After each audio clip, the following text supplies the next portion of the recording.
Hello my dear students, welcome back to my YouTube channel. मेरे YouTube channel पर आप लोग का बहुत बहुत स्वागत है। डियर स्टूडेंट, आज की क्लास में हम लोग एलटी ग्रेड की जो शिक्षक भर्ती परीक्षा आयोजित होने वाली है उत्तर प्रदेश लोक सेवा आयोग के द्वारा, इसके अलावा जो यूपी जीआईसी लेक्चरर की भी भर्ती परीक्षा आयोजित होने वाली है यूपी पब्लिक सर्विस कमीशन के द्वारा यानी उत्तर प्रदेश लोक सेवा आयोग के द्वारा, उसके लिए 30 महत्वपूर्ण जो आपसे सामान्य अध्ययन के प्रश्न पूछे जाएंगे उन्हीं का प्रैक्टिस करेंगे। इन सामान्य अध्ययन के प्रश्नों में मैं आप लोगों के लिए देखिए जो सॉल्यूशन होता है उसके साथ साथ इसका एक्सप्लेनेशन व्याख्या भी लेकर आता हूँ। इस व्याख्या को करने के साथ आपको क्या होता है कि आप और भी बहुत सारे प्रश्न जो इसी टॉपिक से पूछे जाएंगे तो उसका उत्तर आसानी से दे सकते हैं। तो मेरे इस सीरीज में व्याख्या के साथ क्वेश्चन सॉल्व कराने का मकसद यही है कि आप लोगों का इस 30 प्रश्न में से कम 26-27 प्रश्न आसानी से सही हो जाए, क्योंकि मैं आप लोगों के लिए इसमें इतिहास के प्रश्न, राजनीति विज्ञान के प्रश्न, अर्थशास्त्र के प्रश्न और भूगोल के प्रश्न को भी शामिल करता हूं, जिससे क्या होता है कि आपका जो जीएस का प्रैक्टिस हर विषय का होते चला जाता है। और ये जो क्वेश्चन है आप लोगों के एसएसटी वाले, सोशल साइंस वाले जो स्टूडेंट हैं उनके लिए भी काफ़ी इम्पॉर्टेंट होते हैं। पिछली क्लास में देखिए मैंने आप लोगों को जो क्वेश्चंस करवाए थे उसमें मैं 25 क्वेश्चन ही करवा पाया था, क्योंकि बीच में जो मेरा माइक है वो डिस्चार्ज हो गया था, जिसकी वजह से मैंने आप लोगों को 30 प्रश्न नहीं करवाए थे। 25 प्रश्न पर ही मैंने क्लास को रोक दिया था। तो आज की क्लास में हम लोग वो बाकी के बचे हुए 5 प्रश्नों को और उसके बाद फिर जो 30 प्रश्न हैं उनको देखेंगे। तो इस तरीके से देखिए आपकी जो क्लास है जीएस की सामान्य अध्ययन की, ये 8वीं क्लास है। 7 क्लासेस का अध्ययन हम लोगों ने कर लिया है और उन 7 क्लासेस में देखा जाए तो हम लोगों ने अभी तक 210 प्रश्नों का व्याख्या के साथ बेहतर तरीके से प्रैक्टिस कर लिया है। अगर आप लोगों ने इन सभी प्रश्नों को अच्छे तरीके से सॉल्व किया होगा, इसकी जितनी भी महत्वपूर्ण बातों को मैंने आप लोगों को बताया है उसको अगर नोट किया होगा, तो आप लोगों का 210 से ज़्यादा प्रश्न आपका तैयार हो गया है। चलिए आइए शुरू करते हैं आज की क्लास को। हाँ, आइए शुरू करते हैं। तो देखिए आज का जो 26वां प्रश्न है यानी आज का पहला प्रश्न है आपके इस क्लास का। जैसे मैंने पिछली क्लास में 25 प्रश्न करवाए थे तो उसी की आगे की चीज़ें हम लोग देखते हैं। मैंने आप लोग को पहले भी बताया था कि मैं एक साथ 60 प्रश्नों को तैयार करता हूँ और उन्हीं प्रश्नों को 2 पार्ट में आप लोगों को पढ़ाता हूँ 30-30 प्रश्न करके, तो जिसकी वजह से जो सीरियल नंबर है वो इसी तरीके का होता है। तो देखिए आज का ये पहला प्रश्न क्या है कि इसमें देखिए अपने देश के इतिहास से संबंधित कुछ महत्वपूर्ण सामाजिक सुधार आंदोलनों से प्रश्न लिए गए हैं। इनको आपको क्रम से लगाना है, जिसमें देखिए दिया गया है कि क्रम से लगाइए प्राचीन से नवीन, यानी सबसे पुराना कौन सा है और उसके बाद फिर उसके बाद नया कौन सा है। तो सबसे पहले देखिए दिया गया ब्रह्मो समाज, उसके बाद दिया गया है आर्य समाज, उसके बाद दिया गया है अलीगढ़ आंदोलन और उसके बाद दिया गया है प्रार्थना समाज। इसी को हमको क्रम से लगाना। तो देखिए ब्रह्मो समाज जो है 1828-29 के दौरान किसके द्वारा शुरू किया गया था? ये राजा राम मोहन राय के, यानी 18वीं शताब्दी के बाद, ठीक है, यानी 19वीं शताब्दी की शुरुआत में। उसके बाद देखिए ये जो आर्य समाज है ये लगभग 19वीं शताब्दी के मध्य में हुआ था। अलीगढ़ आंदोलन देखिए उसी के लगभग थोड़े से पहले हुआ था। और प्रार्थना समाज जो है ये भी 18वीं शताब्दी के कुछ समय बाद ही, 19वीं शताब्दी जब शुरू हुई थी उसी के कुछ समय बाद हुआ था। तो यानी आपका इसमें देखिए सबसे पहले क्या हो जाएगा? ब्रह्म समाज। उसके बाद देखिए दूसरा क्या हो जाएगा? प्रार्थना समाज। फिर तीसरा देखिए आपका हो जाएगा अलीगढ़ आंदोलन और चौथा जो हो जाएगा ये आपका आर्य समाज। ठीक है, तो इस तरीके से हमको इनको क्रम में लगाना है। अब ये ऑप्शन हमको इसमें देख लेना है। तो जैसे देखिए ये वाले ऑप्शन में क्या दिया है? पहला, तीसरा, चौथा, दूसरा नहीं होगा। ठीक है, इसके बाद फिर देखिए यहाँ पर दिया है पहला, देखिए इसमें तीनों में दिया है। तो पहला तो सबसे पहले है ही, यहाँ देखिए तीसरा दिया है, दूसरा दिया है, चौथा, ये भी नहीं होगा। यहाँ देखिए पहला दिया है, चौथा दिया, तो हमारा चौथा क्या है? दूसरा, ये सही होगा। तीसरा है और दूसरा, यानी इस क्वेश्चन का देखिए हमारा राइट ऑप्शन क्या है? ऑप्शन नंबर सी, इसका आंसर सी होगा। अब देखिए इसकी एक्सप्लेनेशन हम लोग देख लेते हैं। आंसर सी है। एक्सप्लेनेशन क्या है कि ब्रह्मो समाज जो है राजा राम मोहन राय के द्वारा 20 अगस्त 1828 ईस्वी में शुरू किया गया था। इसके बाद देखिए प्रार्थना समाज जो है वो आत्माराम पांडुरंग के द्वारा बम्बई में 31 मार्च 1867 ईस्वी में शुरू हुआ था। उसके बाद फिर देखिए अलीगढ़ आंदोलन जो है सर सैयद अहमद खान के द्वारा 1875 से 1890 के दौरान चलाया गया था। इसके बाद फिर देखिए जो आर्य समाज है वो स्वामी दयानंद सरस्वती के द्वारा 10 अप्रैल 1875 ईस्वी को बम्बई में शुरू हुआ। इन दोनों का तिथि देखिए लगभग सेम लग रहा है, लेकिन ये जो अलीगढ़ आंदोलन था आर्य समाज से थोड़ा सा पहले शुरू हुआ था। ठीक है, तो देखिए इस चीज़ों को मैंने यहाँ पर दिखा दिया है कि आर्य समाज और अलीगढ़ का समय निकट है, पर सामान्य रूप से आर्य समाज की सक्रियता दयानंद से 1875 के आसपास हुई।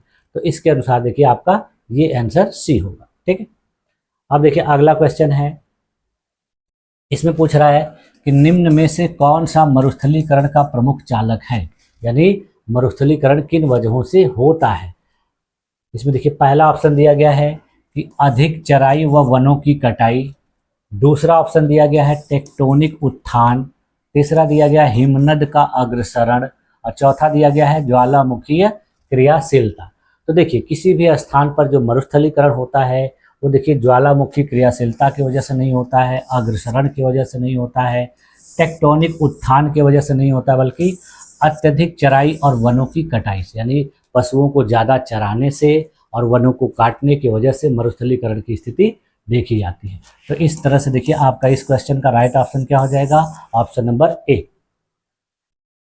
इसका देखिए एक्सप्लेनेशन देख लेते हैं हम लोग। व्याख्या क्या है कि मानव प्रेरित गतिविधियां जैसे अधिक चराई, वनों की कटाई, खराब औद्योगिक कृषि प्रथाएं मिट्टी की क्षरण और मरुस्थलीकरण को बढ़ाते हैं, यानी इन वजहों से मरुस्थलीकरण की स्थिति उत्पन्न होती है। अगला क्वेश्चन देखिए, इसमें पूछा जा रहा है कि निर्वाचन क्षेत्रों के परिसीमन का कार्य किस संवैधानिक निकाय को सौंपा गया है, यानी निर्वाचन जो क्षेत्र होते हैं जहां पर चुनाव आयोजित कराए जाते हैं तो उन क्षेत्रों का एक परिसीमन कराया जाता है और उस परिसीमन को करने के लिए कौन सा संवैधानिक निकाय भारत सरकार के द्वारा बनाया गया हो, ये आपसे पूछ रहा है। तो देखिए चुनाव आयोग दिया है, दूसरा दिया है परिसीमन आयोग, तीसरा दिया है संघ लोक सेवा आयोग और चौथा दिया गया है विधि आयोग। तो विधि आयोग तो नहीं होगा क्योंकि ये अपने देश में कानून से संबंधित है। संघ लोक सेवा आयोग भी नहीं होगा ये क्योंकि केंद्र सरकार की संघ लोक सेवाओं की भर्ती कराता है। चुनाव आयोग चुनाव से संबंधित है, लेकिन परिसीमन का कार्य चुनाव आयोग नहीं करता है, बल्कि एक और संस्था बनाई गई है परिसीमन का कार्य करने के लिए, जो चुनाव आयोग से ही जुड़ के काम करती है और उस संस्थान का क्या नाम है, परिसीमन आयोग। तो इस क्वेश्चन का देखिए आपका राइट ऑप्शन क्या हो जाएगा, ऑप्शन नंबर बी। देखिए इसका आंसर क्या होगा, बी। व्याख्या क्या है कि परिसीमन आयोग, जिसको डिलिमिटेशन कमीशन भी कहा जाता है, यह संसद और विधानसभाओं के क्षेत्रों के परिसीमन के लिए गठित एक स्वतंत्र प्राधिकरण है। इसके निर्णय अंतिम होते। देखिए इसमें डिटेल में एक्सप्लेनेशन मैंने इसलिए दिया है क्योंकि ये परिसीमन आयोग बहुत इंपॉर्टेंट है, इससे तरह तरह के क्वेश्चन आपसे पूछे जा सकते हैं, तो इसलिए मैंने इसके संबंधित जितनी भी महत्वपूर्ण बातें थी उनको आप लोगों के लिए शामिल कर दिया है। जैसे देखिए जो परिसीमन आयोग होता है ये भारत के राष्ट्रपति के द्वारा नियुक्त किया जाता है तथा भारत के निर्वाचन आयोग के सहयोग से कार्य करता है, यानी नियुक्त किसके द्वारा होता है, राष्ट्रपति के द्वारा, और किसके सहयोग से काम करता है, निर्वाचन आयोग। तो ये भी प्रश्न आपसे पूछा जा सकता है। प्रत्येक जनगणना के बाद भारत की संसद के द्वारा संविधान के अनुच्छेद 82 के तहत एक परिसीमन अधिनियम लागू किया जाता है। तो देखिए ये भी क्वेश्चन पूछा जा सकता है आपको कि परिसीमन आयोग का जो गठन होता है किस अनुच्छेद के तहत होता है। इसके बाद फिर देखिए अनुच्छेद 170 के तहत राज्यों को भी प्रत्येक जनगणना के बाद परिसीमन अधिनियम के अनुसार क्षेत्रीय निर्वाचन क्षेत्रों में विभाजित किया, यानी राज्यों का विभाजन अनुच्छेद 170 के अनुसार होता है। एक बार अधिनियम लागू होने के बाद केंद्र सरकार एक परिसीमन आयोग का गठन करती है। परिसीमन आयोग के आदेश को न्यायालय में चुनौती नहीं दी जा सकती। अब देखिए ये भी एक क्वेश्चन बन सकता है कि क्या परिसीमन आयोग के डिसीजन को, आदेश को या उसके कार्य को न्यायालय में चुनौती दी जा सकती है, तो नहीं दी जा सकती।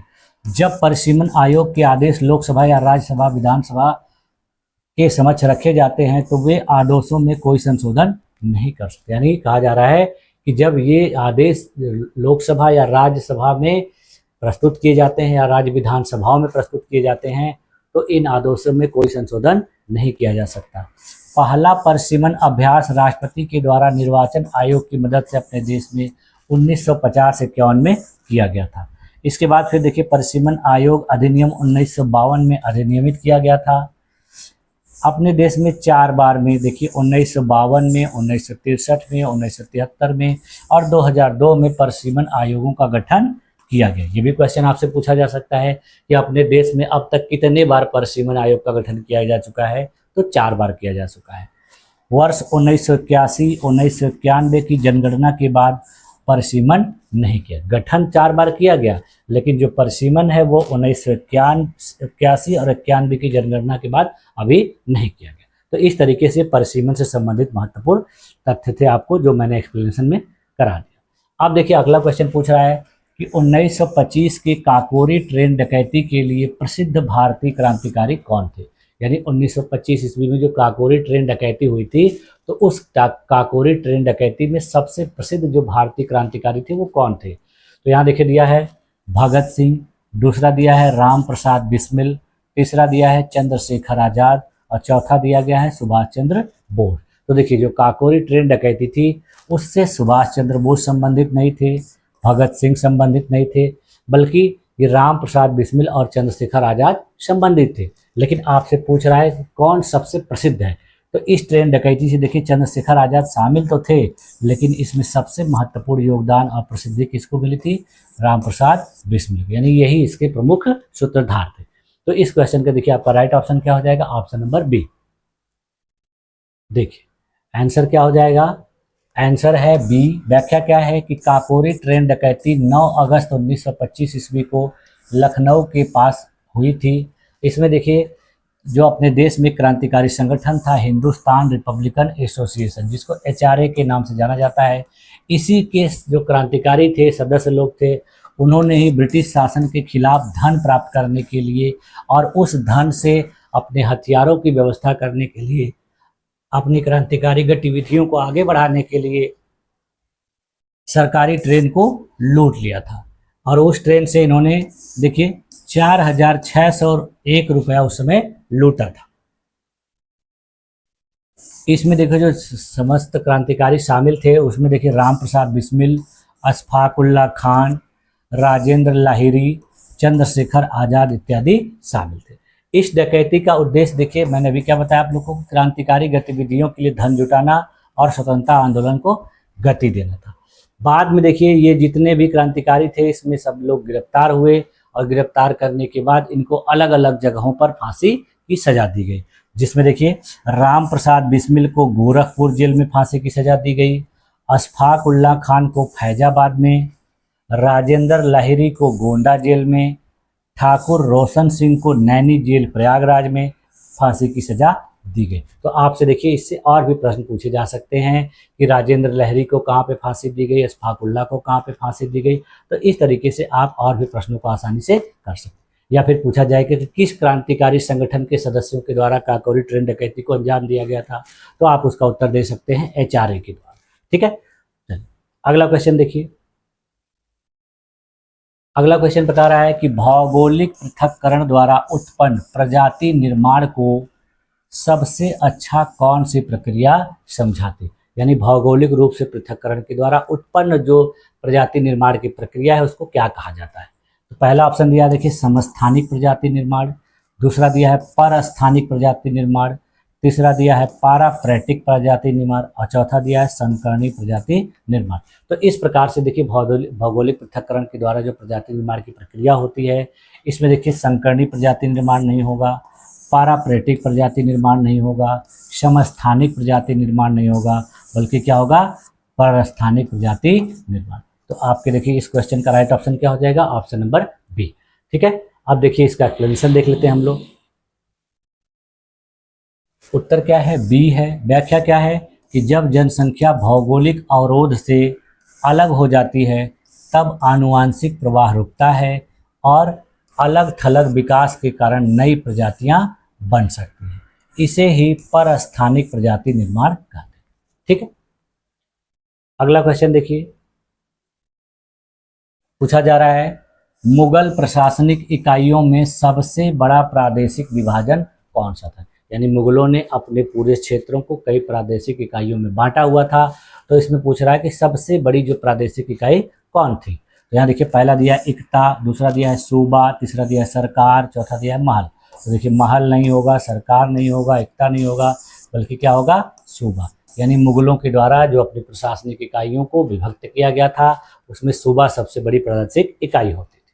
ठीक है, देखिए इसका आंसर क्या है, आपका आंसर बी है। व्याख्या क्या है कि मुगल साम्राज्य में सूबा यानी प्रोविंस जो है सबसे बड़ी इकाई होती थी और हर सूबा को नाजिम या सूबेदार के द्वारा प्रशासित किया जाता था। ठीक, अगला क्वेश्चन देखिए, इसमें पूछा जा रहा है कि कौन सी गैस वायुमंडलीय आर्द्रता में घुलकर अम्लीय वर्षा का कारण बनती है। यानी देखिए इसमें क्या पूछा जा रहा है कि कौन सी गैस है जो एटमॉस्फेरिक मॉइस्चर को यानी वायुमंडलीय आर्द्रता में घुल करके अम्लीय वर्षा को उत्पन्न करती है, उसका कारण बनती है। तो यहाँ देखिए आपसे दिया गया पहला ऑप्शन सल्फर डाइऑक्साइड, दूसरा दिया नाइट्रोजन, तीसरा दिया ऑक्सीजन, चौथा दिया है आर्गन। तो देखिए इसमें हमसे जो है अम्ल वर्षा के लिए जिम्मेदार गैसों का पूछा जा रहा है।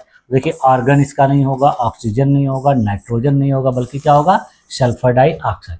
यही जो है वायुमंडलीय मॉइस्चर में, वायुमंडलीय आर्द्रता में घुलकर अम्लीय वर्षा का कारण बनती है। तो देखिए इस क्वेश्चन का आपका राइट ऑप्शन क्या हो जाएगा, ऑप्शन नंबर ए। देखिए आंसर क्या है, ए है। व्याख्या क्या होगा कि सल्फर डाइऑक्साइड और नाइट्रस ऑक्साइड ओजोन और वर्षा में मिलकर सल्फ्यूरिक और नाइट्रिक अम्ल बनाते हैं, जिससे अम्लीय वर्षा होती है। ठीक, अगला क्वेश्चन देखिए, इसमें पूछ रहा है कि कौन सा संवैधानिक सिद्धांत सुप्रीम कोर्ट को मूल संरचना बदलने वाले संशोधन को अमान्य करने से रोकता है। यानी इसमें क्वेश्चन ये पूछा जा रहा है कि ऐसा कौन सा प्रावधान है जो सुप्रीम कोर्ट को मूल संरचना में संशोधन संसद के द्वारा किया जाए और उसको अमान्य करने से रोक देता है।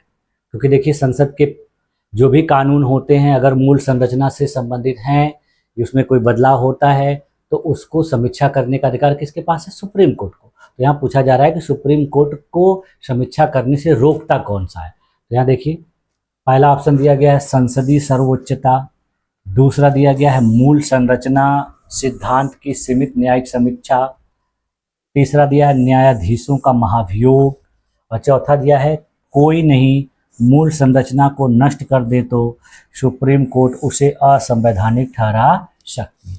तो देखिए अपने देश में आप लोगों को जानने को मिलता है, जानते हैं कि अपने देश में शासन के 3 स्तर हैं, केंद्र, राज्य और प्रांत। उसी प्रकार शासन के 3 अंग हैं, विधायिका, कार्यपालिका और न्यायपालिका। तो इसमें देखिए सबको अपनी अपनी सर्वोच्चता दी गई, जैसे संसद की सर्वोच्चता है उसी प्रकार न्यायपालिका की भी सर्वोच्चता है। तो संसदीय सर्वोच्चता की वजह से ये नहीं होता है, रुकता है। मूल संरचना सिद्धांत की सीमित न्यायिक समीक्षा, ये भी नहीं होगा। तीसरा दिया है न्यायाधीशों का महाभियोग, ये भी नहीं होगा। चौथा दिया देखिए कोई नहीं, मूल संरचना को नष्ट कर दिया जाए अगर संशोधन करके तो सुप्रीम कोर्ट उसको असंवैधानिक ठहरा सकती है। इसको रोकने वाला कोई भी प्रावधान नहीं है। तो इस क्वेश्चन का देखिए आपका राइट ऑप्शन क्या हो जाएगा, ऑप्शन नंबर डी। ठीक है, देखिए आंसर क्या है, डी है। व्याख्या क्या होगा कि केशवानंद भारती मामला 1973 ईस्वी में जब आया था तो इसी के तहत सुप्रीम कोर्ट ने स्पष्ट किया था कि बेसिक स्ट्रक्चर यानी मूल संरचना का जो सिद्धांत है वो अमूल्य है और अगर संसद ऐसा संशोधन करती है जो मूल संरचना को नष्ट कर दे तो सुप्रीम कोर्ट उसे असंवैधानिक ठहरा सकता है। ठीक है, तो इसलिए विकल्प क्या है, डी। यानी सुप्रीम कोर्ट के पास पूरा पावर है कि अगर बेसिक स्ट्रक्चर से संबंधित कोई संशोधन संसद के द्वारा किया जाता है तो उसको अमान्य कर सकती है। ठीक, अगला क्वेश्चन देखिए, वैश्विक स्तर पर सर्वाधिक भूकंप किस प्लेट सीमा से जुड़े होते हैं। ठीक है, तो देखिए अब पूछा जा रहा है कि वर्ल्ड लेवल पर कौन सी ऐसी सीमा है जहां पर वैश्विक भूकंप बहुत ज़्यादा आते हैं। पहला ऑप्शन दिया देखिए अपसारी प्लेट सीमाएं, दूसरा दिया है रूपांतरण प्लेट सीमाएं, तीसरा दिया है अभिसारी प्लेट सीमा और चौथा दिया है इंट्रा प्लेट हॉटस्पॉट। तो देखिए वैश्विक स्तर पर जो सर्वाधिक भूकंप आता है वो देखिए इंट्रा प्लेट हॉटस्पॉट पे नहीं, अपसारी प्लेट सीमा पे नहीं, रूपांतरण प्लेट सीमा पर नहीं, बल्कि अभिसारी प्लेट सीमा पर आता है। और ये अभिसारी प्लेट सीमा किससे रिलेटेड है, ये प्रशांत महासागरीय क्षेत्र में उसके किनारे पर स्थित है। तो इस क्वेश्चन का देखिए आपका राइट ऑप्शन क्या हो जाएगा, ऑप्शन नंबर सी। देखिए आंसर क्या है सी। व्याख्या क्या है कि वैश्विक स्तर पर सर्वाधिक भूकंप प्लेट सीमाओं, खासकर अभिसारी प्लेट सीमाओं से जुड़े होते हैं, यानी प्लेट सीमाओं पर पाए जाते हैं। लेकिन उन प्लेट सीमाओं में सबसे ज़्यादा कहाँ पाए जाते हैं, अभिसारी प्लेट सीमा, जहाँ पर एक टेक्टोनिक प्लेट दूसरी प्लेट के नीचे धंसती है, जिसे सबडक्शन कहा जाता है। यानी जब एक प्लेट दूसरी प्लेट के नीचे धंसती है तो धंसेगी कौन सी, जो हल्की होगी, और जो भारी होगी वो धंसेगी, जो हल्की होगी वो ऊपर उठेगी। ठीक है, तो देखिए पृथ्वी की सबसे भूकंपी और ज्वालामुखी रूप से सक्रिय जो पट्टी है वो रिंग ऑफ फायर के नाम से जानी जाती है, जो प्रशांत महासागर के किनारों पर स्थित है, जहां पर दुनिया के देखिए 80% से ज़्यादा बड़े भूकंप आते हैं। अब देखिए आपसे इसी तरह का भी प्रश्न पूछ सकता है कि किस महासागर की पेटी के किनारे दुनिया के सबसे ज़्यादा भूकंप आते हैं, तो प्रशांत महासागर। दुनिया के 80% भूकंप किस महासागरीय पेटी के किनारे आते हैं, तो प्रशांत महासागर। रिंग ऑफ फायर कहाँ पर स्थित है, तो प्रशांत महासागर की पेटी। तो इस तरीके से आप विभिन्न प्रकार के प्रश्नों को इसके माध्यम से हल कर सकते हैं। अगला क्वेश्चन देखिए, क्वेश्चन पूछ रहा है कि अराजकता, राज और स्वप्नलोक जैसे राजनीतिक ग्रंथ के लेखक कौन। यानी कुछ ऐसे ग्रंथ लिखे गए हैं जिसका नाम है अराजकता, राज और स्वप्नलोक, तो ये किसके द्वारा लिखा गया। देखिए आपका पॉलिटिकल साइंस से क्वेश्चन है, तो इसमें पहला ऑप्शन दिया है जॉन रॉल्स, दूसरा दिया है रॉबर्ट नॉजिक, तीसरा दिया है थॉमस हॉब्स और चौथा दिया है जॉन लॉक। तो ये देखो तीनों रचनाएं जो है आपकी जॉन लॉक की नहीं है, थॉमस हॉब्स की नहीं है, जॉन रॉल्स की नहीं है, बल्कि रॉबर्ट नॉजिक की है। यानी इस क्वेश्चन का आपका राइट ऑप्शन क्या हो जाएगा, ऑप्शन नंबर बी। देखिए आंसर क्या है बी। व्याख्या क्या होगा कि अराजकता, राज और स्वप्नलोक यानी एनार्की, स्टेट एंड यूटोपिया नामक जो राजनीतिक ग्रंथ हैं, इसके लेखक देखिए रॉबर्ट नॉजिक हैं, जो एक प्रसिद्ध अमेरिकी दार्शनिक थे। यह पुस्तक 1974 ईस्वी में प्रकाशित हुई थी और इसने राजनीतिक दर्शन के क्षेत्र में महत्वपूर्ण योगदान दिया था। विशेष रूप से न्यूनतम राज्य के विचार को समर्थन में इसने महत्वपूर्ण योगदान दिया था। ठीक है, अगला क्वेश्चन देखिए। अगला क्वेश्चन क्या पूछा जा रहा है कि अंतर्राष्ट्रीय कानून के अनुसार क्षेत्रीय जल सिद्धांत के बारे में कौन सा कथन सही है। यानी वो कह रहा है कि इंटरनेशनल लॉ के अनुसार जो क्षेत्रीय जल सीमा का सिद्धांत होता है, इसमें से कौन सा सही है। तो देखिए पहला ऑप्शन दिया है तटीय राज्य को बेस लाइन से 12 समुद्री मील तक पूर्ण संप्रभुता रहती है। दूसरा दिया गया है क्षेत्रीय समुद्री 3 समुद्री मील से अधिक नहीं हो सकता, यानी क्षेत्रीय समुद्र जो है 3 समुद्री मील से अधिक नहीं हो सकता। तीसरा ऑप्शन क्या दिया गया है कि तटीय राज्य का क्षेत्रीय समुद्र पर कोई नियंत्रण नहीं होता। क्षेत्रीय जल सदैव 200 समुद्री मील तक फैला होता है। तो देखिए जो क्षेत्रीय जल सीमा होती है वो देखिए 200 समुद्री मील तक नहीं होती, ये एक्सक्लूसिव जोन होता है, यानी सबसे अंतिम होता है, सबसे विस्तृत वाला होता है। राज्य का क्षेत्रीय समुद्र पर कोई नियंत्रण नहीं, तो बिल्कुल गलत है। राज्य का, तटीय राज्य का समुद्र के क्षेत्र पर नियंत्रण होता है। यहाँ देखिए लिखा है क्षेत्रीय समुद्र 3 समुद्री मील से अधिक नहीं हो सकता, ये भी गलत है। बल्कि इसका सही क्वेश्चन आंसर क्या होगा, तटीय राज्य को बेस लाइन से 12 समुद्री मील तक पूर्ण संप्रभुता रहती, यानी 12 समुद्री मील तक समुद्र में उसके पास पूरा अधिकार रहता है और उसमें अपनी जितनी भी जो भी गतिविधियां करनी है वो कर सकता है, उसको कोई मना नहीं कर सकता। तो इस क्वेश्चन का देखिए आपका राइट ऑप्शन क्या हो जाएगा, ऑप्शन नंबर ए। देखिए इसका व्याख्या क्या है, आंसर कि अनक्लोज के अनुसार टेरिटोरियल सी की अधिकतम सीमा जो है 12 समुद्री मील है, जहां तटीय राज्य को संप्रभु अधिकार प्राप्त है। ईईजी, अभी मैंने क्या बताया आप लोग को कि एक्सक्लूसिव इकोनॉमिक जोन जो है वो 200 नॉटिकल मील है, लेकिन जो पूरा अधिकार वाला है वो 12 समुद्री मील है। अनक्लोज का देखिए फुल फॉर्म क्या होता है कि the United Nations Convention on the laws of the sea, यानी ये अंतर्राष्ट्रीय एक संगठन है जो समुद्र से संबंधित, महासागरों से संबंधित कानून का नियंत्रण करता है, उसको बनाता है। देखिए यह समुद्री कानून पर संयुक्त राष्ट्र सम्मेलन है, इसे संयुक्त राष्ट्र समुद्री कानून अभिसमय भी कहा जाता है। यह एक अंतर्राष्ट्रीय समझौता है जो समुद्री और महासागरीय गतिविधियों के लिए कानूनी ढांचा स्थापित करता है। इसे 1982 ईस्वी में अपनाया गया था और यह 1994 ईस्वी में लागू हुआ। तो ये क्वेश्चन भी आपसे पूछा जा सकता है कि यह कब अपनाया गया और इसको कब लागू किया गया। अनक्लूज का जो मुख्य उद्देश्य है वो समुद्री क्षेत्रों का प्रबंधन करना, विभिन्न देशों के अधिकारों और दायित्वों को परिभाषित करना और समुद्री पर्यावरण की रक्षा करना, इतना सारा काम इसका है। ठीक, अगला क्वेश्चन देखिए आपका, कौन सी बीमारी प्रायंस के द्वारा होती है। ठीक है, इसमें पूछ रहा है कि प्रायंस के द्वारा कौन सी बीमारी होती है। तो पहला ऑप्शन दिया देखिए इन्फ्लुएंजा, दूसरा दिया है क्रैप्ट-ज़ेफेल्ड याकोब रोग, तीसरा दिया है तपेदिक और चौथा दिया है मलेरिया। देखिए प्रायंस के द्वारा मलेरिया नहीं होता है, तपेदिक नहीं होता है, इन्फ्लुएंजा नहीं होता है, बल्कि देखिए एक मस्तिष्क में प्रोटीन के जमा हो जाने की वजह से होता है। तो यह जो बीमारी है वो क्रैप्ट-ज़ेफेल्ड याकोब रोग है। देखिए इसको क्रैप्ट-ज़ेफेल्ड याकोब कहा जाता है, जे साइलेंट है। तो इस क्वेश्चन का आपका राइट ऑप्शन क्या हो जाएगा, ऑप्शन नंबर बी।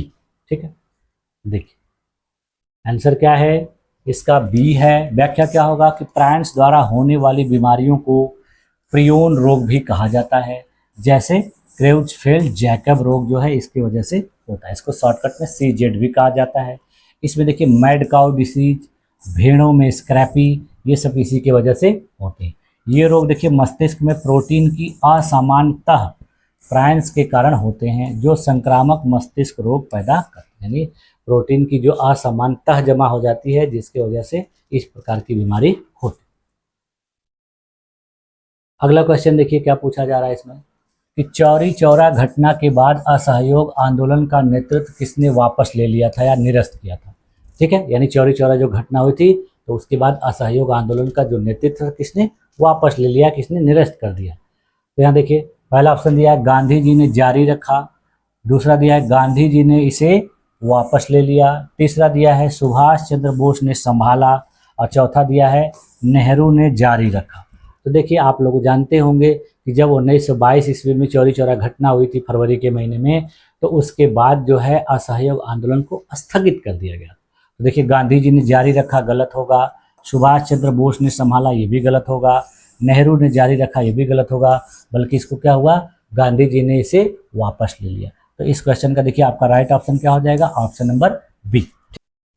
अब देखिए इसके एक्सप्लेनेशन देख लेते हैं हम लोग। आंसर देखिए क्या होगा, बी होगा। एक्सप्लेनेशन क्या है कि चौरी चौरा घटना जो है 1922 ईस्वी में घटित हुई एक हिंसक घटना थी, जिसके वजह से देखिए गांधी जी ने नैतिक कारणों का हवाला देते हुए असहयोग आंदोलन को वापस ले लिया। उन्होंने अहिंसा के सिद्धांत पर बल दिया। ये जो चौरी चौरा कांड हुआ था देखिए 4 फरवरी 1922 ईस्वी को हुआ था। किसी किसी किताब में देखिए पुस्तक में ये 5 फरवरी भी दिया रहता है।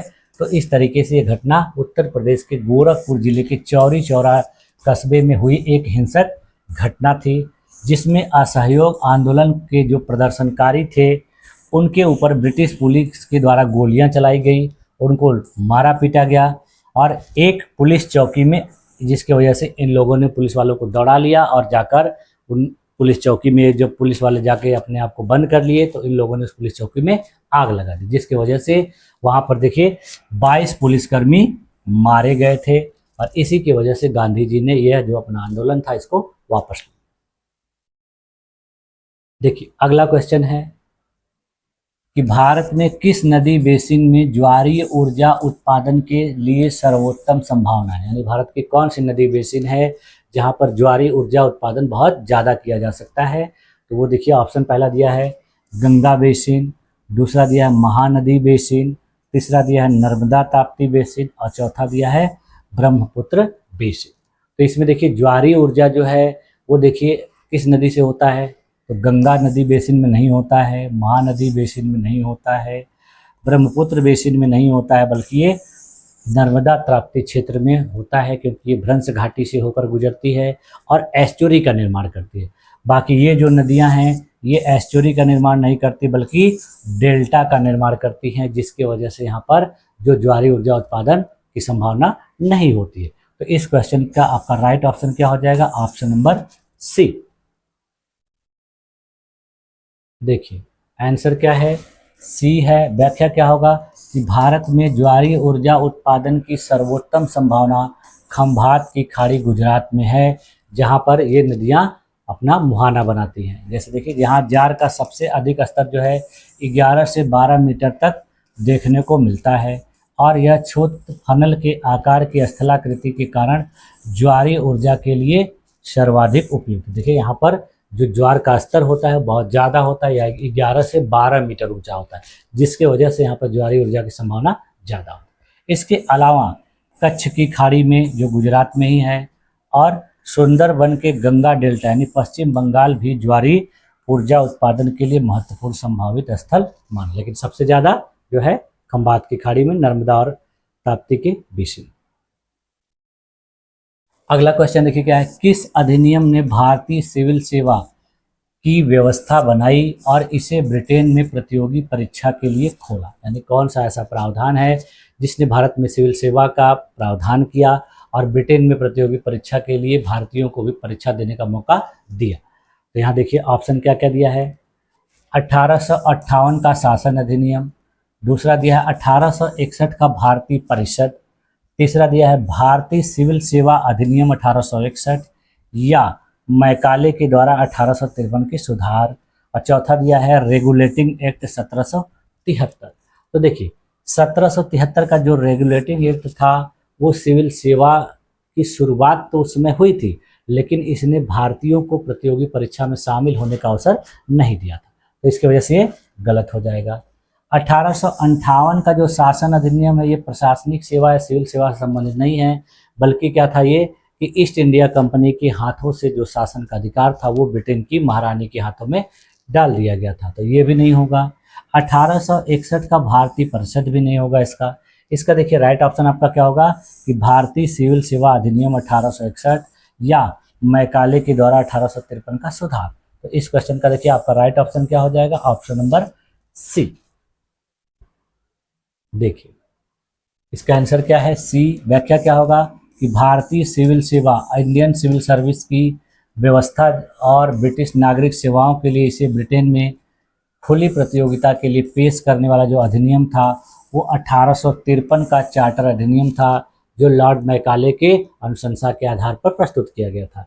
इस अधिनियम ने देखिए क्या किया था कि ईस्ट इंडिया कंपनी के संरक्षण आधारित चयन प्रणाली को समाप्त कर दिया और योग्यता के आधार पर ब्रिटिश और भारतीय नागरिकों दोनों के लिए लंदन में आयोजित प्रतियोगी परीक्षा प्रणाली की शुरुआत। यानी पहले क्या होता था कि केवल अंग्रेजों को ही मौका दिया जाता था, लेकिन इसमें अब क्या किया गया कि भारतीयों और अंग्रेजों दोनों को मौका दिया गया, लेकिन इसकी परीक्षा जो है लंदन में आयोजित करने की बात कही गई।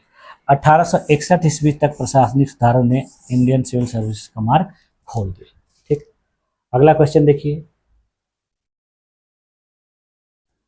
इसमें पूछ रहा है कि निम्न में से कौन सा संरक्षित पारिस्थितिकी तंत्र का उदाहरण नहीं है। यानी इसमें पूछ रहा है कि कौन सा ऐसा पारिस्थितिकी तंत्र है जो कंजर्व नहीं किया जाता, जिसको हम संरक्षित नहीं करते हैं।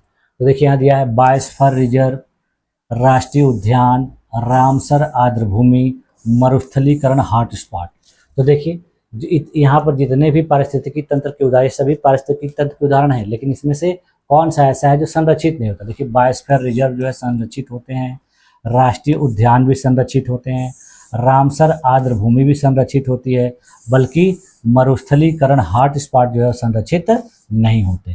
तो आपसे यही पूछा जा रहा है कि कौन सा संरक्षित नहीं होता। तो इस क्वेश्चन का देखिए आपका राइट ऑप्शन क्या हो जाएगा, ऑप्शन नंबर डी। ठीक,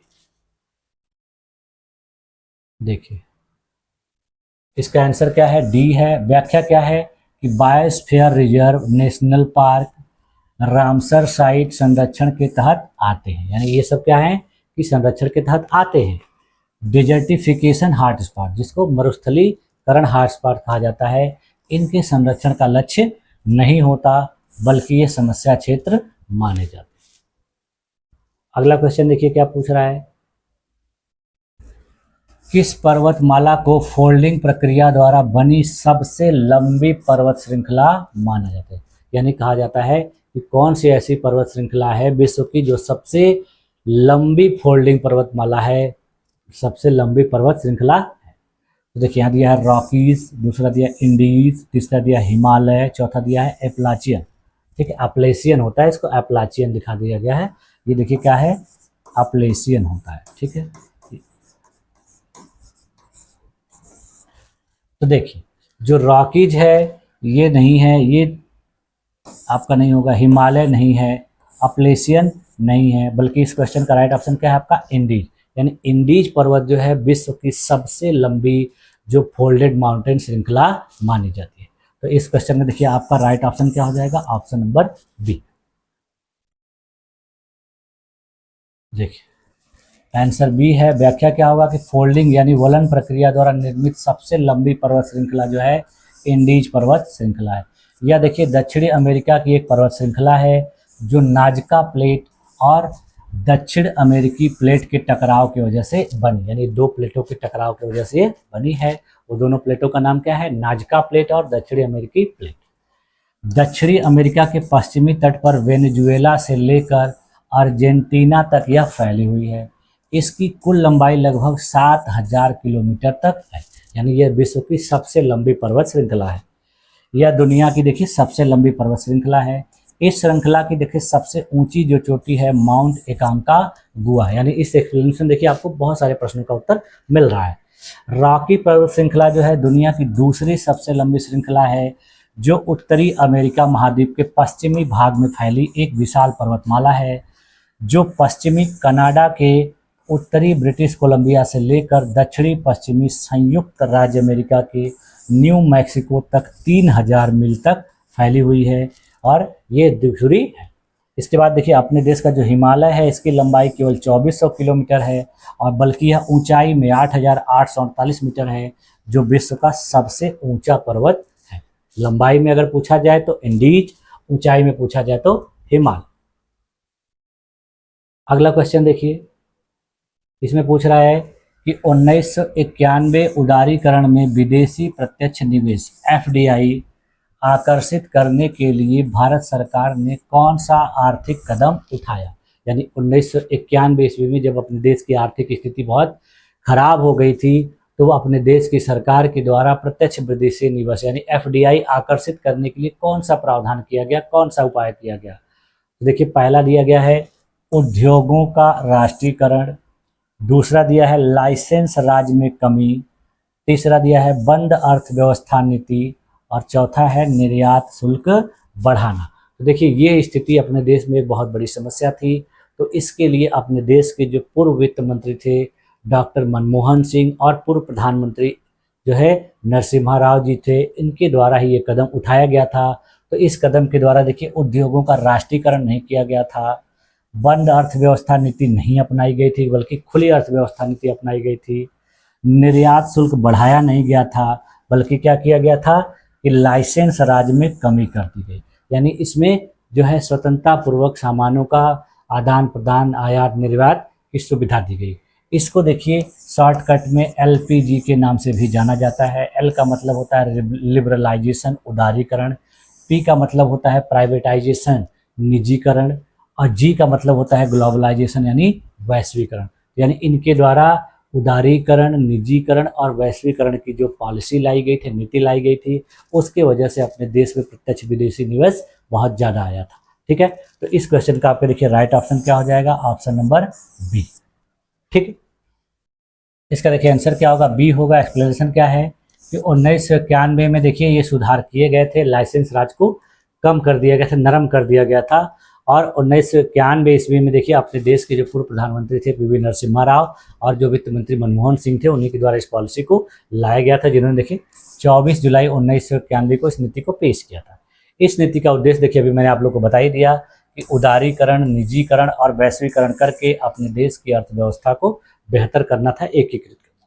अगला क्वेश्चन देखिए क्या है, इनमें से कौन सा प्राथमिक उत्क्रमण का उदाहरण है। ठीक है, यानी पूछा जा रहा है कि प्राथमिक उत्क्रमण का यानी प्राइमरी सक्सेशन का उदाहरण कौन सा है। पहला ऑप्शन दिया है देखिए नवीन ज्वालामुखी लावा पर वनस्पति का विकास, दूसरा दिया है जंगल की आग के बाद पुनरुत्पत्ति, तीसरा दिया है बंज छोड़ी गई कृषि भूमि और चौथा दिया है खेत कृषि भूमि में परिवर्तन। तो देखिए इसमें से प्राथमिक उत्क्रमण का जो सिद्धांत, जो उदाहरण है वो देखिए खेत कृषि भूमि में परिवर्तन नहीं है, बंज छोड़ी गई कृषि भूमि में नहीं है, जंगल की आग के बाद पुनरुत्पत्ति नहीं है, बल्कि नवीन ज्वालामुखी लावा पर जो वनस्पति का विकास होता है इसी को प्राथमिक उत्क्रमण के नाम से जाना जाता है। तो इस क्वेश्चन का देखिए आपका राइट ऑप्शन क्या हो जाएगा, ऑप्शन नंबर ए। देखिए इसका आंसर क्या है, ए है। व्याख्या क्या होगा कि प्राथमिक उत्क्रमण या अनुक्रमण के उदाहरणों में ज्वालामुखी विस्फोट के बाद लावा पर वनस्पति का विकास हो जाता है, ग्लेशियर के पिघलने के बाद चट्टानों पर वनस्पति का उगना, और नवनिर्मित नदी डेल्टा या समुद्री तल पर जीवों का जो निवास है वो सब प्राथमिक उत्क्रमण के अंतर्गत आता है।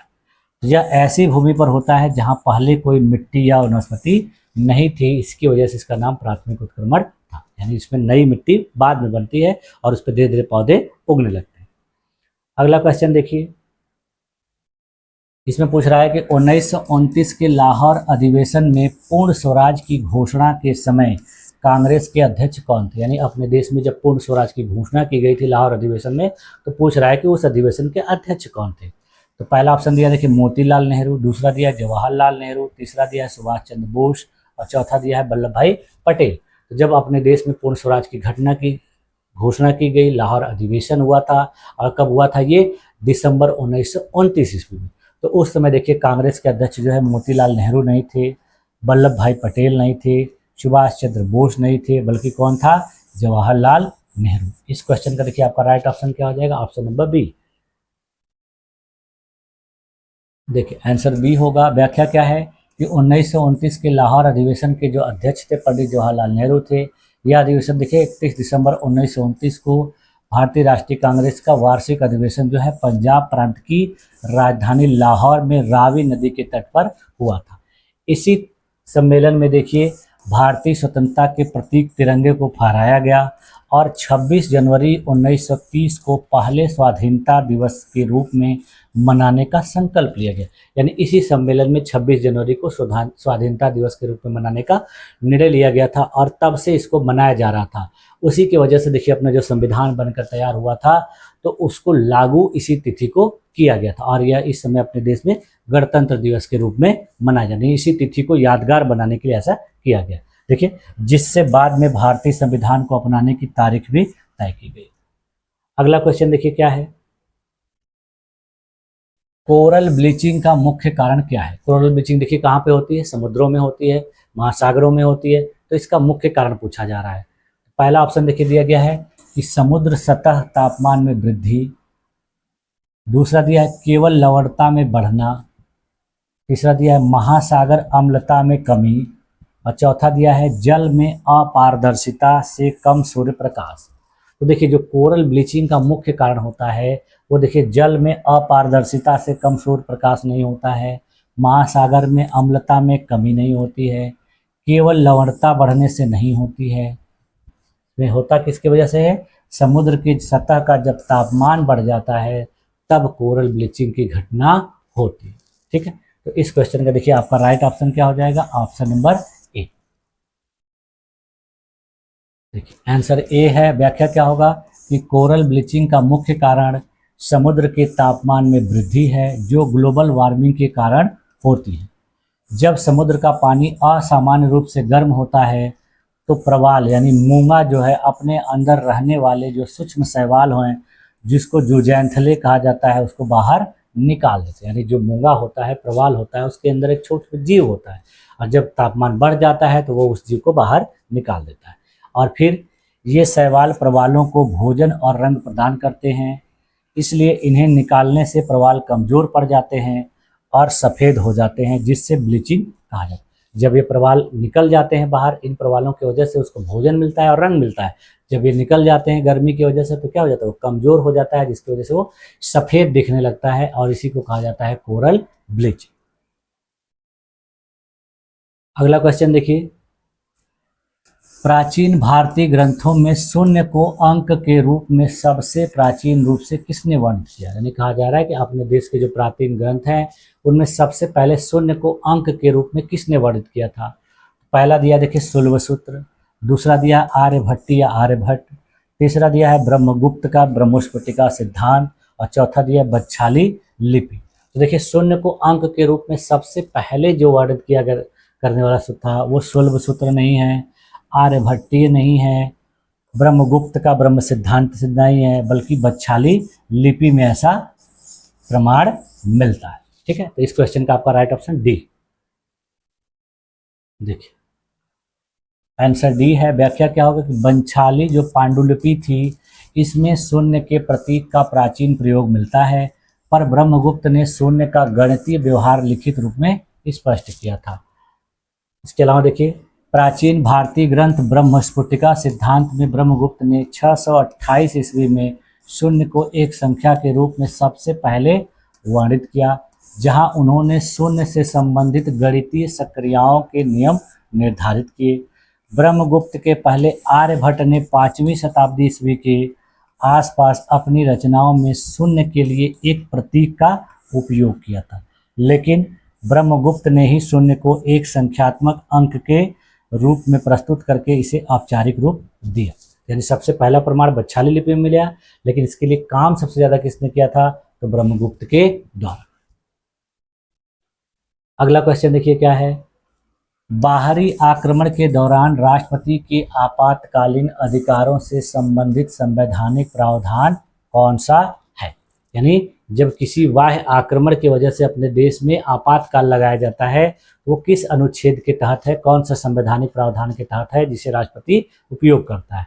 यहाँ दिया देखिए अनुच्छेद 352, अनुच्छेद 356, अनुच्छेद 360, अनुच्छेद 352 ए।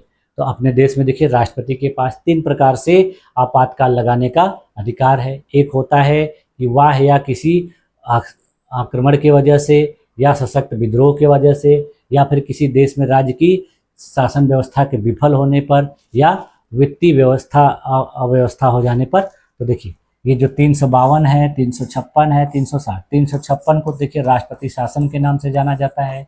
ये कब होता है कि जब राज्य में शासन व्यवस्था राज्य सरकार के द्वारा सही से नहीं चला जा सकती है, तब यह लगाया जाता है। ये राष्ट्रपति शासन नहीं होगा। 360 जो है ये वित्तीय आपात है, वित्तीय स्थिति खराब होने की वजह से लगाया जाता है, ये भी नहीं होगा। 352 ये भी नहीं होगा, बल्कि क्या होगा? अनुच्छेद 352 जो किसी आपात स्थिति में जब वाह्य आक्रमण होता है किसी देश का किसी देश के ऊपर, तब जाके ये लगाया जाता है। यानी अपने देश में इस तरीके से 352 में ये उल्लेख किया गया। तो इस क्वेश्चन का देखिए राइट ऑप्शन क्या हो जाएगा? Option number A. देखिए आंसर क्या है? ए है। व्याख्या क्या होगा कि भारत में राष्ट्रपति को 3 प्रकार की आपातकालीन शक्तियों का अधिकार दिया गया है, जो मैंने अभी आप लोग को बताया कि हमारे देश के संविधान में अनुच्छेद 352 से 360 तक वर्णित है, जिसे राष्ट्रीय आपातकाल, राज्य आपातकाल या राष्ट्रपति शासन या वित्तीय आपातकाल के नाम से जाना जाता है। देखिए अनुच्छेद 352 के तहत देखिए राष्ट्रपति युद्ध की वजह से, वाह्य आक्रमण की वजह से, सशस्त्र विद्रोह की स्थिति में इस आपातकाल की घोषणा कर सकते हैं। अनुच्छेद 356 के तहत किसी राज्य में संवैधानिक विफलता होने पर राष्ट्रपति शासन लगाया जाता है, और अनुच्छेद 360 के तहत देश की वित्तीय स्थिरता जब खतरे में पड़ती है तब इस प्रकार के आपातकाल की घोषणा की जाती है।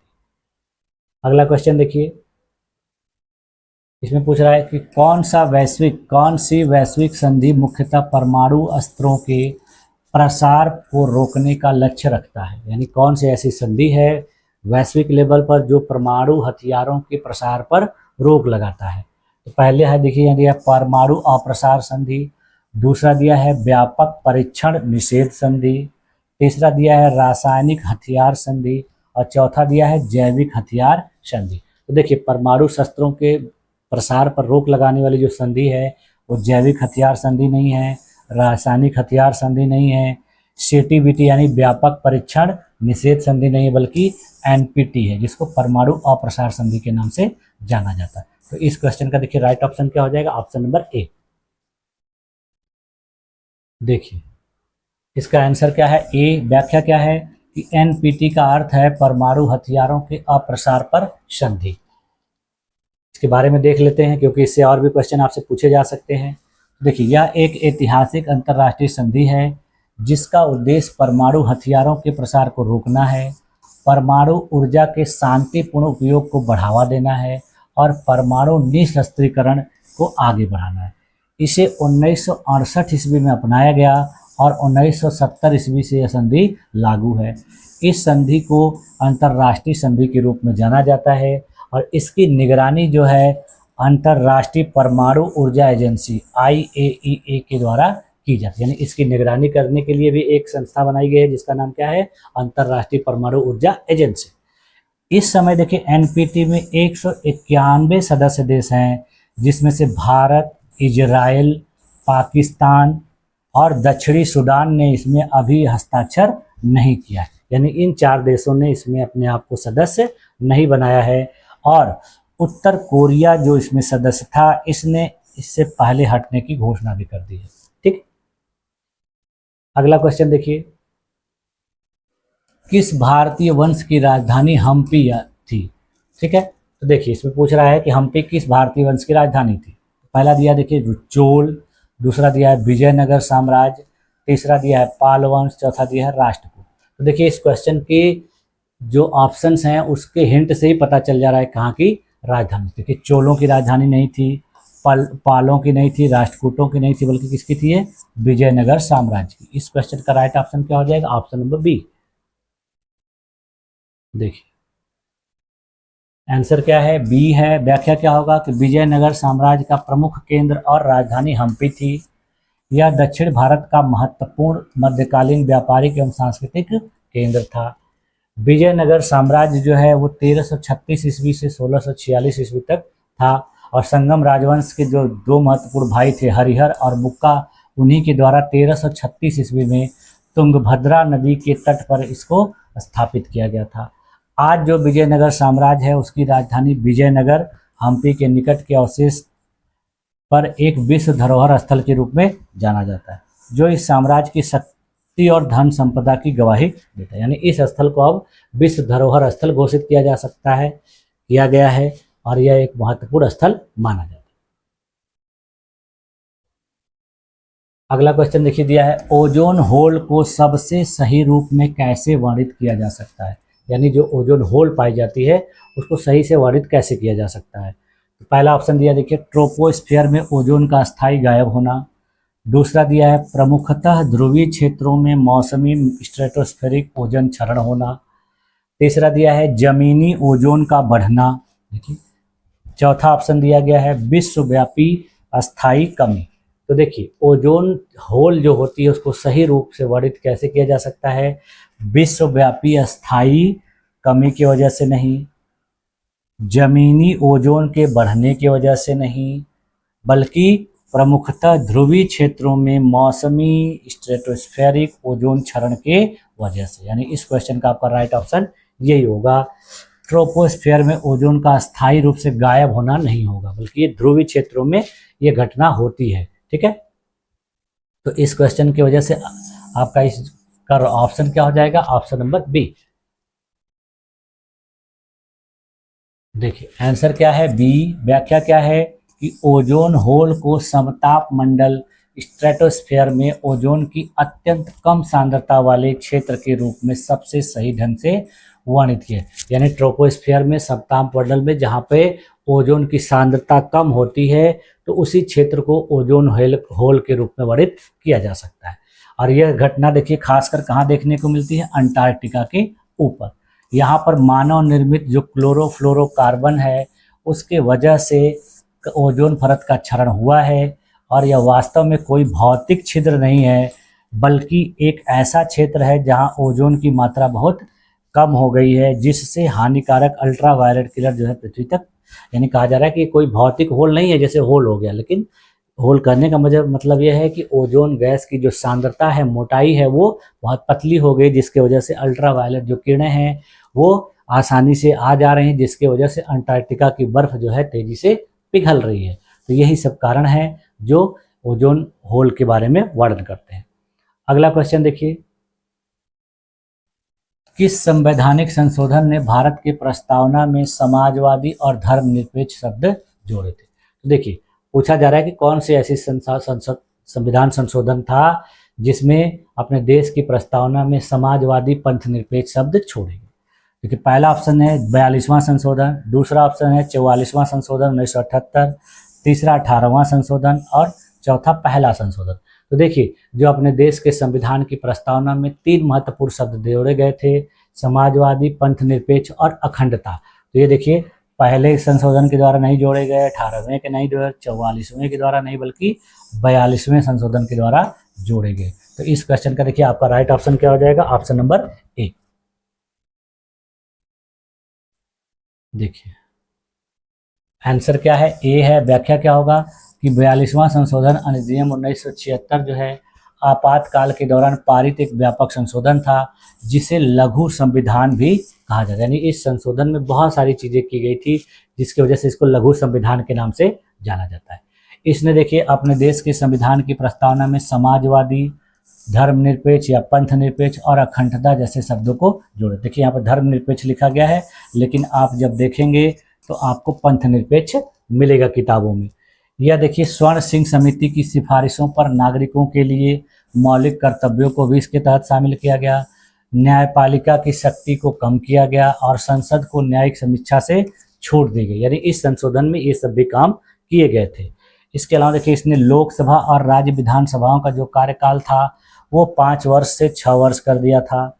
इसके द्वारा 4 नए निर्देशक सिद्धांत जोड़े गए, जिसमें अनुच्छेद 39, अनुच्छेद 39A, अनुच्छेद 43A, अनुच्छेद 48A। यानी इसके द्वारा नीति निर्देशक तत्वों में भी ये 4 महत्वपूर्ण संशोधन किए गए। अगला क्वेश्चन देखिए क्या है, इनमें से कौन सा अंतः उष्मक प्रक्रिया यानी एंडोथर्मिक प्रोसेस कौन सा है, ये पूछा जा रहा है। तो यहाँ देखिए पहला दिया लकड़ी का दहन, दूसरा दिया प्रकाश संश्लेषण, तीसरा दिया पानी का जमना, चौथा दिया श्वसन।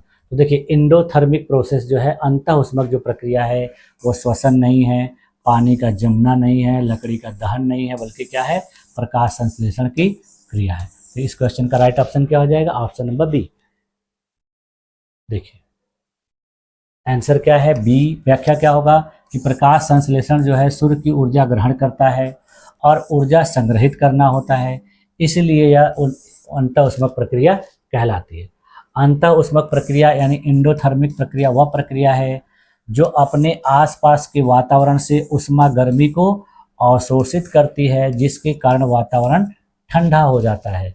इस प्रक्रिया में देखिए सिस्टम की एंथैल्पी या आंतरिक ऊर्जा बढ़ जाती है, जिसका अर्थ है कि प्रक्रिया के लिए ऊर्जा की आवश्यकता होती है।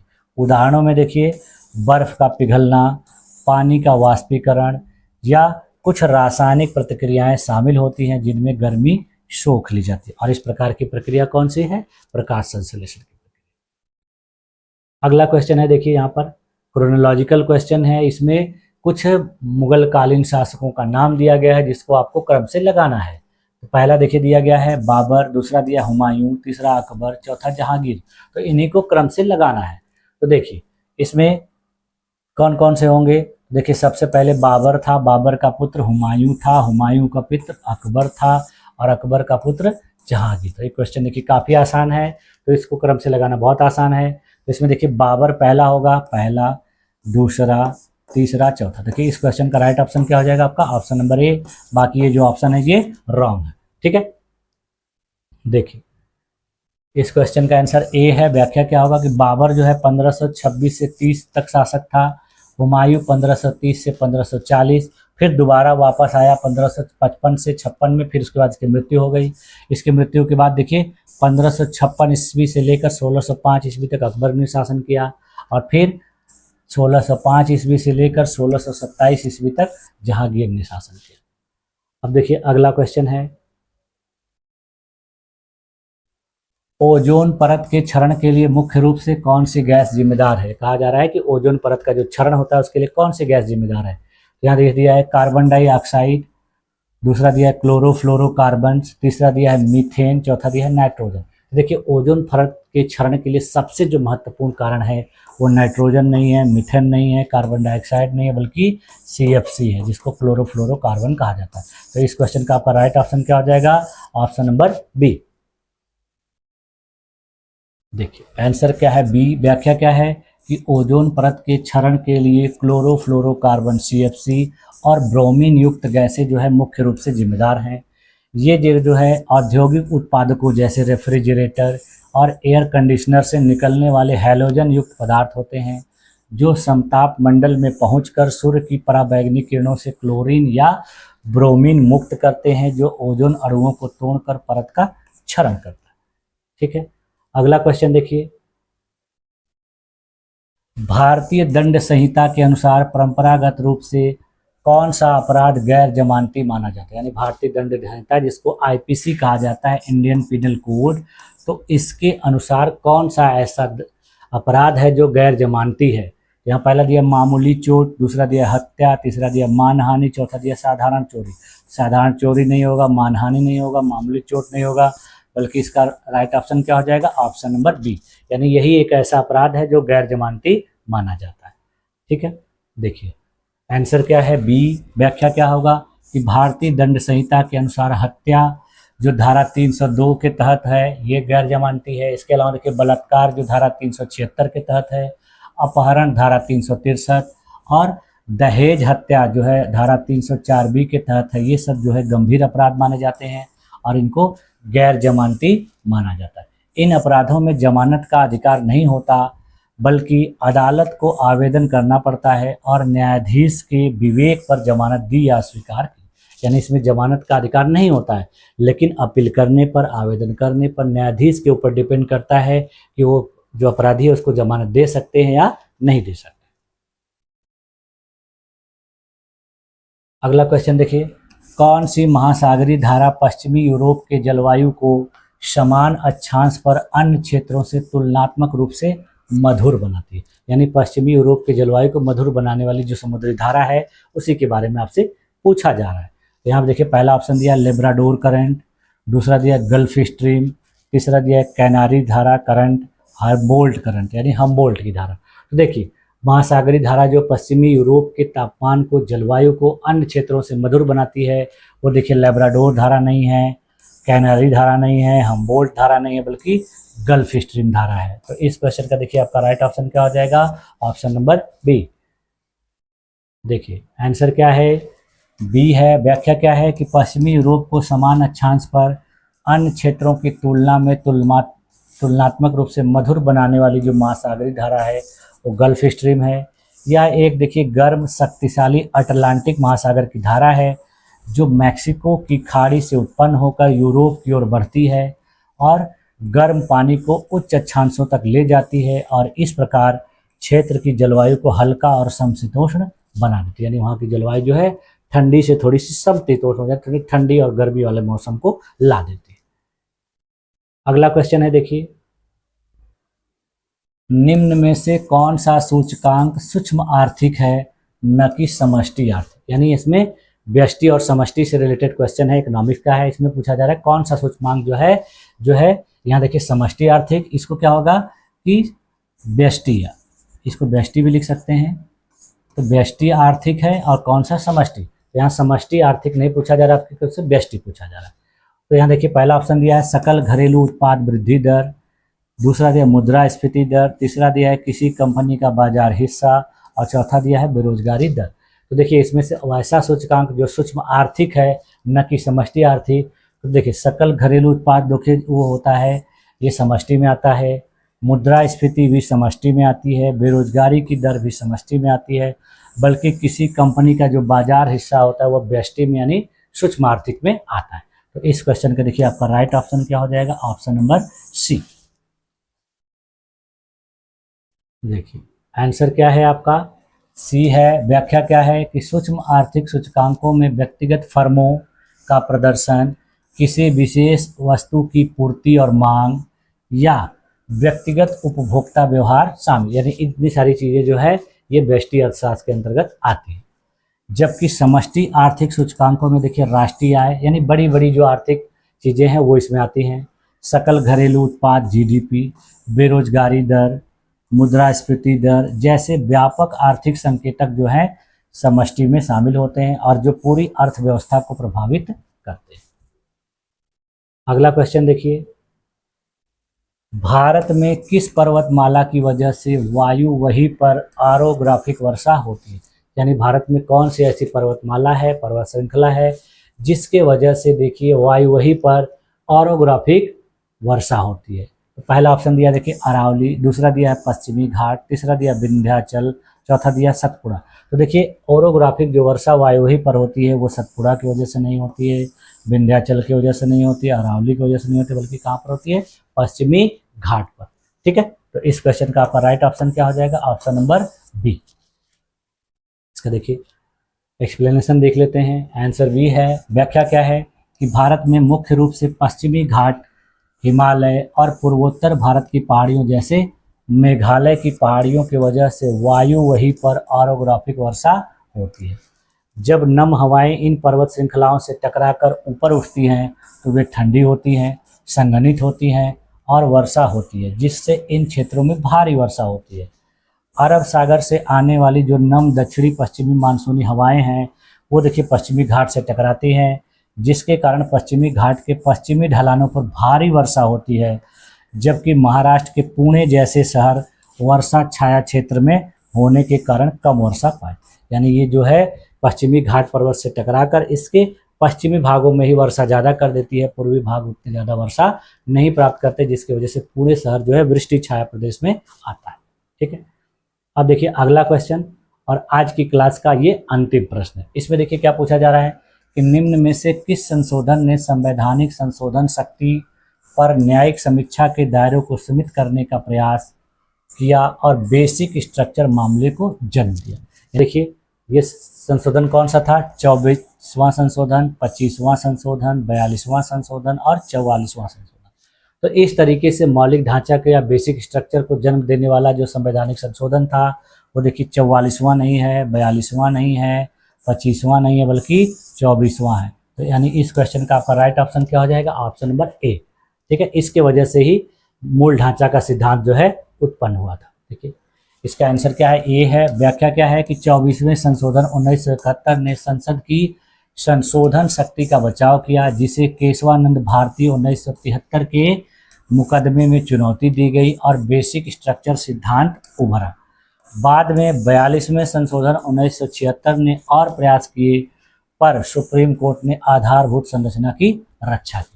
यानी इतने सारे संशोधन होने के बावजूद भी सुप्रीम कोर्ट के द्वारा, सर्वोच्च न्यायालयों के द्वारा जो संविधान की प्रस्तावना के आधारभूत सिद्धांत हैं उसको बचाने का प्रयास किया गया और ये अधिकार अभी भी सुप्रीम कोर्ट के पास है। ठीक है, इस तरह का अगर कोई संशोधन किया जाता है तो सुप्रीम कोर्ट उसको अमान्य घोषित कर सकता है। ठीक है, तो इस तरीके से देखिए हम लोगों ने जितने भी महत्वपूर्ण प्रश्न थे उनको व्याख्या के साथ हल किया और मैंने आप लोगों को हर टॉपिक से प्रश्न शामिल करके इसका प्रैक्टिस कराया। पिछली क्लास के जो 5 प्रश्न छूट गए थे उसको भी इसमें शामिल करने की वजह से क्लास थोड़ी लंबी हो गई है, लेकिन अगर वो 5 प्रश्न मैं छोड़ देता तो वो 5 प्रश्न आपके अधूरे रह जाते, इसलिए मैंने इसको शामिल कर लिया। तो आप लोगों की सारी चीज़ें अच्छे तरीके से समझ में आ गई होंगी और आप लोग इसका प्रैक्टिस अपने से भी एक बार ज़रूर करिएगा और जितने भी महत्वपूर्ण एक्सप्लेनेशन में बातें मैं बता रहा हूँ उसको कहीं ना कहीं नोट कर लीजिएगा, क्योंकि ये चीज़ें आपके दूसरे प्रश्नों में दूसरे तरीके से पूछी जा सकती हैं। तो मुझे उम्मीद है कि आप लोगों को ये सारी चीज़ें अच्छी तरीके से समझ में आई होंगी और आप लोगों ने मेरी इस क्लास में अपने आप को इतनी देर तक इतने धैर्यपूर्वक बनाए रखा, इसके लिए आप लोग का बहुत बहुत धन्यवाद। मिलते हैं नेक्स्ट क्लास में, तब तक के लिए थैंक यू।